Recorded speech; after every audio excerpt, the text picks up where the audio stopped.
me feel happy to talk about my friend. Of course, yeah, he deserves to be known to people because I believe, like he still had a very bright future ahead of him. Like he was still young.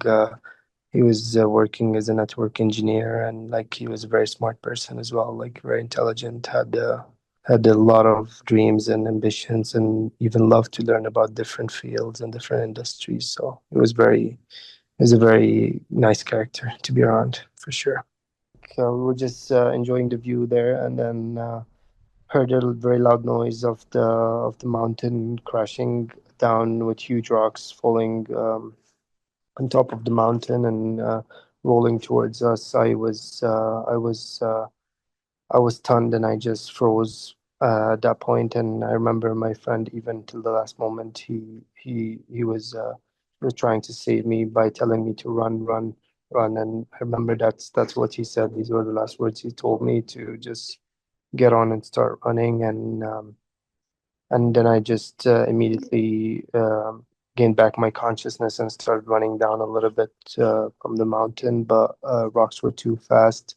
It hit my legs, and then I fell on the ground, and then I just covered my body with my arms, and then I just kept getting hit by the rock, one rock after another, and I guess like some of them skipped me, and at that point I thought that's it. My life is over at that point, and I lost sight of my friend, and then after like a few seconds, the rocks stopped rolling over us, and like there was a lot of smoke around me, and I remember, I don't know, like like a miracle happened. I managed to get on my feet, and all I remember is I need to get down there. I need to get to the bottom of the mountain because that's where people are gonna try to help me.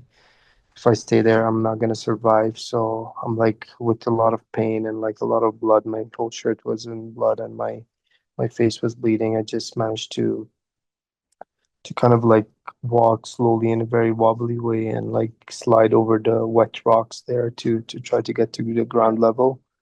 And once I reached the ground level, I kept screaming for help, and then I asked people to look for my friend. I remember my neck was in a lot of pain that I couldn't even turn around. I was like, my friend, and I'm just trying to tell them that my friend is back there. And yeah, and then I they just walked me a little bit. I walked a little bit further on the ground level, and then everybody just jumped in and started to cover me with jackets and blankets, and because I was very cold at that point because I lost a lot of bloods. And to be honest, like the people were lifesavers. Everybody was a hero at that point.